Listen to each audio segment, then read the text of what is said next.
Hello friends, Aditya bio concept में आपका पुनः स्वागत है। आज हम लोग कक्षा 10वीं के जीव विज्ञान विषय के अंतर्गत जंतुओं में परिवहन के भाग 3 के कुछ वस्तुनिष्ठ प्रश्नों को समझने वाले हैं, जो आगामी आने वाली बोर्ड की परीक्षाओं के दृष्टिकोण से काफ़ी महत्वपूर्ण हो सकता है। इसके पहले हम लोग भाग 1 और भाग 2 में 55 ऑब्जेक्टिव प्रश्नों को हम लोग समझ चुके हैं।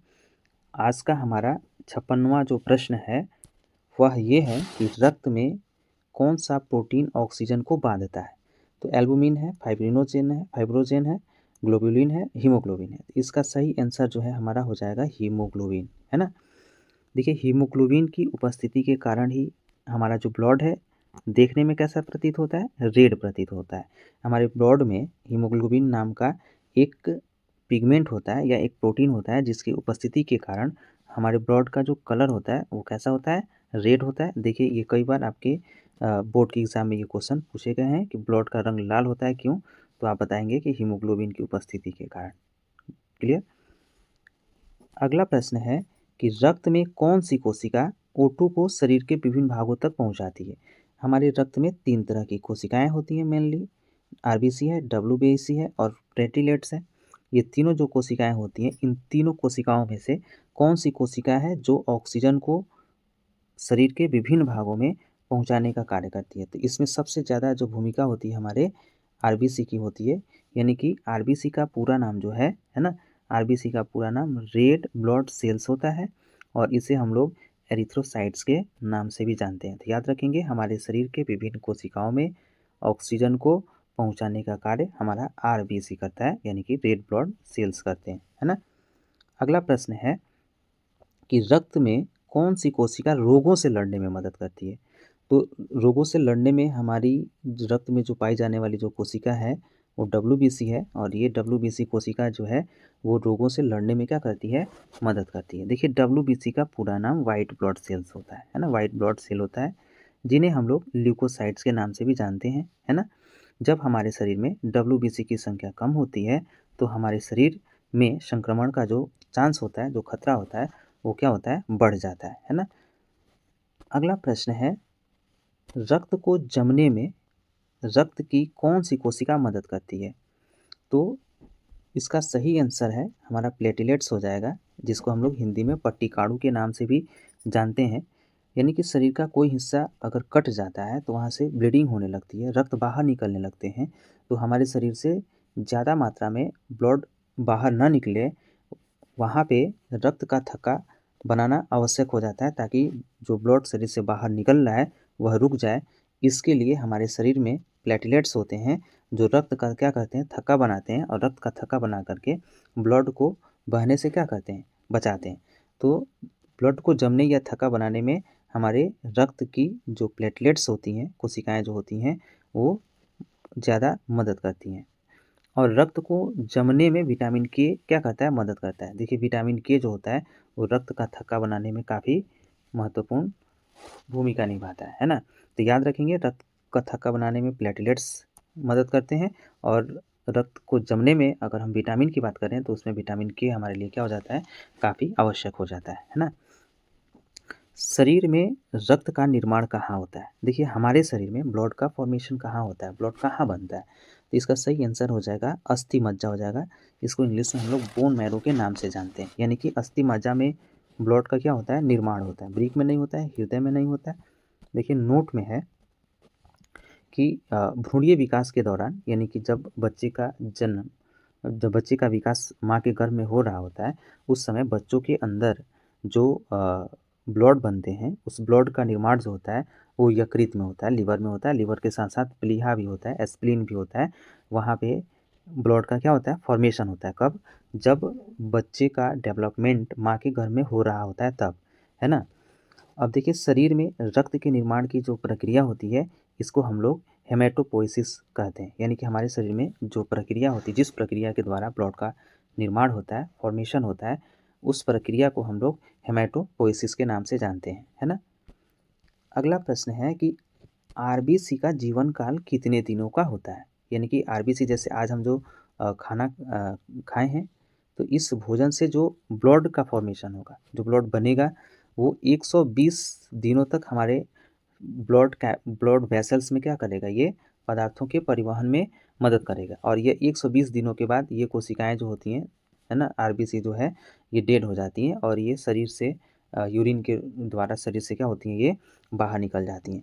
तो आरबीसी का जो जीवन काल होता है ना, यह 120 दिनों का होता है ना, याद रखेंगे, आरबीसी का जीवन काल 120 दिनों का होता है ना।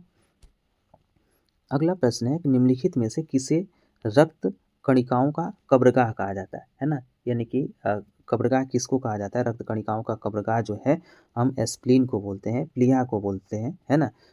जो आरबीसी 120 दिनों का हो जाता है, उन सभी आरबीसी को चुन चुन करके और इसी प्लीहा में क्या किया जाता है, उसको मैंने कह सकते हैं कि उसको मृत किया जाता है, ताकि ब्लड में पुराने आरबीसी की संख्या ज़्यादा ना रहे, है ना, ताकि पदार्थों का ट्रांसपोर्टेशन आसानी से हो सके, है ना।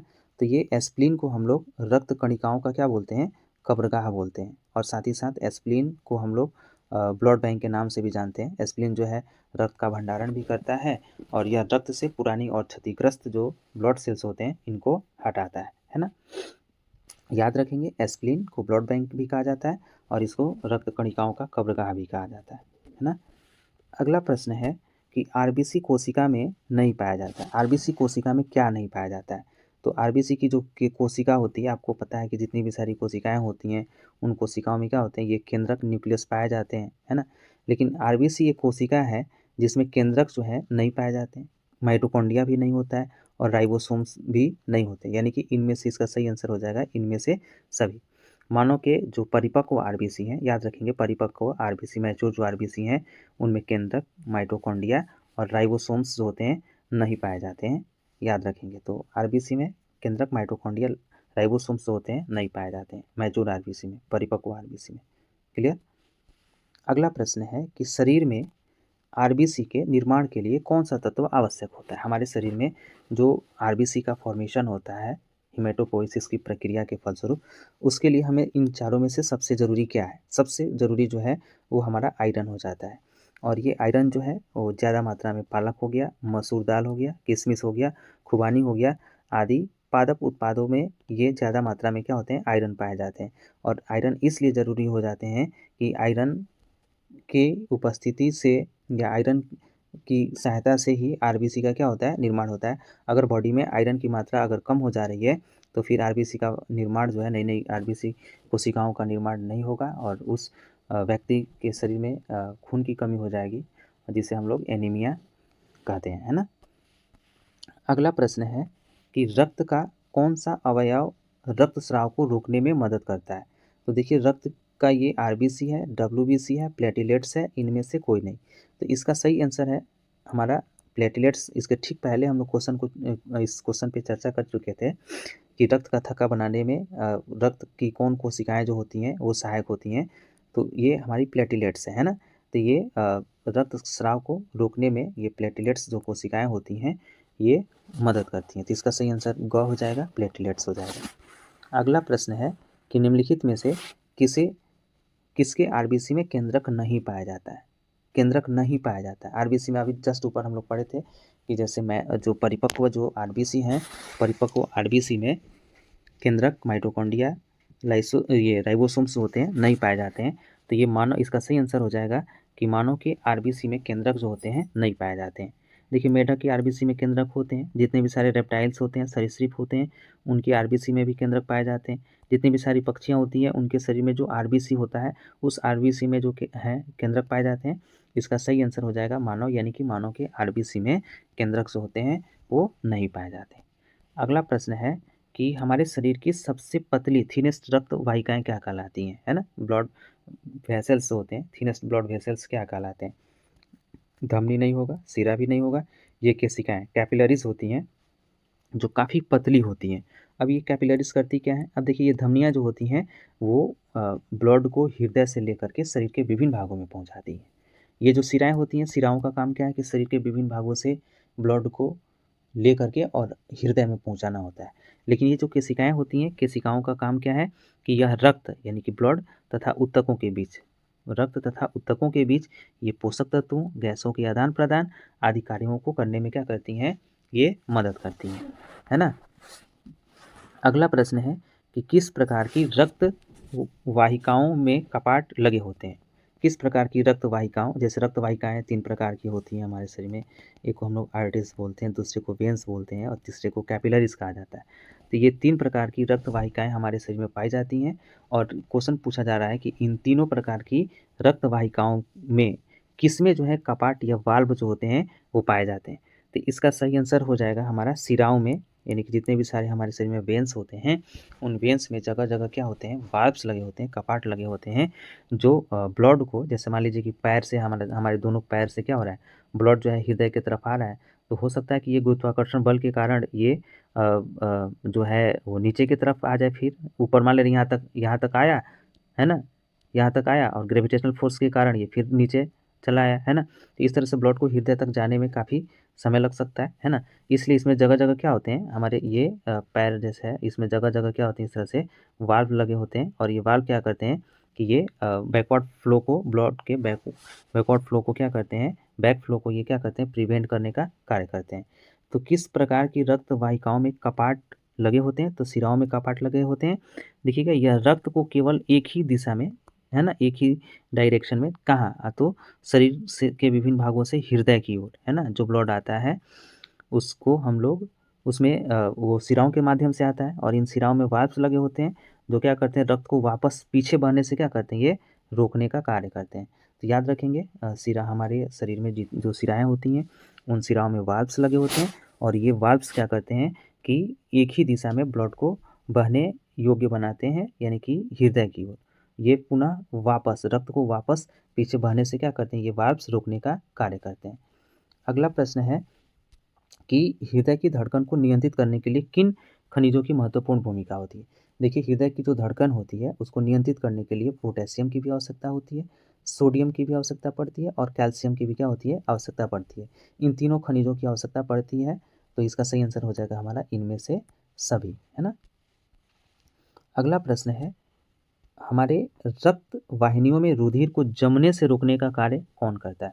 हमारे शरीर में जितने भी सारे ब्लड वेसल्स हैं, नसें हैं, है ना, उन नसों में ब्लड बहते हैं और ये ब्लड जमे नहीं, क्लॉट ना हो, इसको रोकने का काम कौन करता है। तो इसका सही आंसर हो जाएगा ग, हिपैरिन हो जाएगा। और ये हिपैरिन जो होता है इसको हम लोग प्राकृतिक एंटी कोएगुलेंट बोलते हैं, जो शरीर के अंदर अनावश्यक थक्के यानी कि क्लॉट्स बनने से क्या करता है, रोकता है। तो ये हिपैरिन की उपस्थिति के कारण हमारे ब्लड वेसल्स में, यानी कि जो हमारी नसें होती हैं हमारे शरीर में, उन नसों में ब्लड जो होता है वो नहीं जम पाता है, ये due to presence of heparin, है ना, हिपैरिन की उपस्थिति के कारण। अगला प्रश्न है कि रक्त वाहिकाओं में दबाव का सामान्य से अधिक होना क्या कहलाता है। अगर ये ब्लड प्रेशर जो होता है 120/80 mmHg होता है ना, mmHg होता है, तो अगर इससे ज़्यादा अगर दबाव हो रहा है तो इस दबाव को हम लोग क्या कहेंगे। तो इसका सही आंसर हो जाएगा उच्च रक्तचाप कहा जाता है ना, यानी कि दबाव का सामान्य से अधिक होना हमारा उच्च रक्तचाप कहलाता है ना। अगला क्वेश्चन है कि तरल संयोजी ऊतक का उदाहरण है। तो देखिए लिक्विड कनेक्टिव टिश्यूज पूछा जा रहा है, तो त्वचा नहीं होगा, अस्थि भी नहीं होगा, उपास्थि भी नहीं होगा, हमारा सही आंसर जो है रक्त हो जाएगा। देखिए हमारे शरीर में रक्त के अलावा ये जो लसिका है, ये लिम्फ है, ये भी तरल संयोजी ऊतक का क्या है, उदाहरण है। तो इसका हमारा सही आंसर जो है हमारा घ यानी कि रक्त हो जाएगा, है ना। अगला प्रश्न है कि एक वयस्क मानव में रुधिर की मात्रा कितनी होती है। एक वयस्क जो मानव है उनके शरीर में रुधिर की मात्रा कितनी होती है, तो ये लगभग 5 से 6 लीटर के आसपास होनी चाहिए। ये मेल की बात हो रही है ना। और अगर हम लोग फीमेल की बात करें तो मेल की तुलना में फीमेल में ब्लड की मात्रा क्या होती है, कम होती है और ये मात्रा जो होती है वो 4 से 5 लीटर के आसपास होती है फीमेल में, है ना। तो इसका सही आंसर हो जाएगा हमारा ख, 5 लीटर। ये इसको हम 5 से लेकर के और 6 लीटर भी हम लोग कह सकते हैं, 5 से 6 लीटर के बीच होता है ना। अगला प्रश्न है कि किसकी उपस्थिति के कारण रक्त का रंग नीला होता है। देखिए लाल होता है हीमोग्लोबिन की उपस्थिति के कारण, लेकिन रक्त का रंग नीला क्यों होता है। तो इसमें हीमोसाइनिन के कारण होता है। हीमोसाइनिन की उपस्थिति के कारण, ये भी एक प्रकार का प्रोटीन है जो ब्लड में पाया जाता है, और इसकी उपस्थिति, अगर इसकी उपस्थिति होगी तो ब्लड का रंग कैसा हो जाएगा, नीला हो जाएगा, है ना। देखिए कुछ जीवों जैसे यूनियो हो गए, एप्पल स्नेल, पाइला हो गया, ऑक्टोपस हो गया, हॉर्स सूप क्रैब्स हो गए आदि के रक्त में हीमोसाइनिन नामक प्रोटीन पाया जाता है ना। और ये हीमोसाइनिन नामक जो प्रोटीन है, इसी की उपस्थिति के कारण यह कैसा दिखाई देता है, नीला दिखाई देता है। जैसे हीमोग्लोबिन में Fe होता है ना, उसी तरीके से हीमोसाइनिन में तांबा नामक क्या होता है, तत्व पाया जाता है। हीमोग्लोबिन में Fe होता है ना, लेकिन ये जो हीमोसाइनिन है जिसकी उपस्थिति के कारण ब्लड का रंग जो होता है वो नीला होता है, इसमें क्या होता है, तांबा जो होता है, तांबा नामक तत्व क्या होता है, मौजूद होता है या उपस्थित होता है या पाया जाता है ना। अगला प्रश्न है कि निम्नलिखित में से कौन एक आनुवंशिक विकार है ना। जेनेटिक डिसऑर्डर जो है वो हमारा क्या हो जाएगा, तो देखिए काली खांसी, प्लेग, एनीमिया, ये तीनों नहीं होंगे। एनीमिया हमारा सही आंसर हो जाएगा हीमोफीलिया। देखिए हीमोफीलिया एक जेनेटिक डिसऑर्डर है, आनुवंशिक विकार है, जिसमें यदि शरीर का कोई हिस्सा कट जाता है और वहाँ से ब्लड जब निकलते हैं तो ये ब्लड बंद नहीं होते हैं, ब्लड निकलते रहते हैं, है ना, जिससे शरीर से बहुत सारे ब्लड की क्या हो जाती है, हानि हो जाती है और स्थिति काफ़ी क्या हो जाती है, गंभीर हो जाती है। तो हीमोफीलिया जो है एक आनुवंशिक विकार है ना। अगला प्रश्न है कि शरीर में रक्त निर्माण की प्रक्रिया क्या कहलाती है। देखिए इसके ठीक पहले वाले क्वेश्चन में हम लोग पढ़े थे कि हीमेटोपोइसिस एक प्रक्रिया होती है, प्रोसेस होती है, और इसी के कारण जो है वो हमारे शरीर में ब्लड का क्या होता है, फॉर्मेशन होता है। और ये निर्माण की जो प्रक्रिया होती है वो हमारे अस्थि मज्जा में यानी बोन मैरो में संपन्न होती है, जो हड्डियों के बीच में स्थित होता है ना। WBC का जीवन का लाइफ स्पान कितने दिनों का होता है, 2 दिन से कम नहीं होगा, 13 से 20 दिन। इसका सही आंसर जो है वो 13 से 20 दिन होता है। WBC का जो लाइफ स्पान होता है वो 13 से 20 दिन होता है, औसत लाइफ स्पान। इसमें से कुछ सेल्स होते हैं जो 4 से 5 घंटे तक ही जीवित रहते हैं, लेकिन हम इसको 13 से 20 दिन जो है WBC का पूरे, अगर हम लोग WBC की बात करें तो ये 13 से लेकर के और ये 20 दिन इसका लाइफ स्पान होता है ना। अगला प्रश्न है कि रुधिर प्लेटलेट्स का जीवन काल कितने दिनों का होता है। देखिए आरबीसी का 120 दिन है ना, डब्ल्यूबीसी का अभी हम लोग पढ़े 13 से लेकर के 20 दिन या 12 से लेकर के 20 दिन, कहीं कहीं 12 से लेकर के 20 दिन भी लिखा है ना। और ये प्लेटलेट्स का जो है वो हमारा 7 से लेकर के और 10 दिन के आसपास होता है ना। तो आरबीसी 120 दिन, हमारा डब्ल्यूबीसी है 13 से लेकर के 20 दिन, और ये जो प्लेटलेट्स हैं ये 7 से लेकर के और ये 10 दिन होता है इसका लाइफ स्पैन, है ना। अगला प्रश्न है कि हीमेटोपोइसिस यानी कि ब्लड निर्माण की जो प्रक्रिया होती है, यह रक्त का कौन सा प्रकार बनाता है, यानी कि इस प्रक्रिया के द्वारा हमारे शरीर में किस प्रकार का ब्लड बनता है, किस प्रकार का ब्लड, यानी कि डब्ल्यूबीसी बनता है कि आरबीसी बनता है कि प्लेटलेट्स बनते हैं। तो इसका सही आंसर हो जाएगा इनमें से सभी, यानी कि हीमेटोपोइसिस की जो प्रक्रिया होती है इसके द्वारा आरबीसी का भी फॉर्मेशन होता है, डब्ल्यूबीसी का भी फॉर्मेशन होता है और प्लेटलेट्स का भी निर्माण होता है। और इन तीनों के फॉर्मेशन के लिए विटामिन B12 की क्या होती है, आवश्यकता पड़ती है ना। अगला प्रश्न और लास्ट प्रश्न है कि हार्ट फेल्योर का क्या अर्थ होता है ना। तो ये हार्ट फेल्योर में क्या होता है कि जैसे हृदय की मांसपेशियों में रक्त की कमी नहीं, ये नहीं होगा। हृदय की धमनियों में रक्त के थक्के जमना नहीं होगा। हृदय के वाल्वों की खराबी होना ये भी नहीं होगा। हृदय की रक्त पंप करने की क्षमता में कमी, देखिए ये हृदय को पंप करने की जो क्षमता होती है उसमें क्या हो जाती है, कमी हो जाती है। तो इस स्थिति को हम लोग कहते हैं हार्ट फेल्योर। तो दोस्तों आज के लिए इतना ही, धन्यवाद।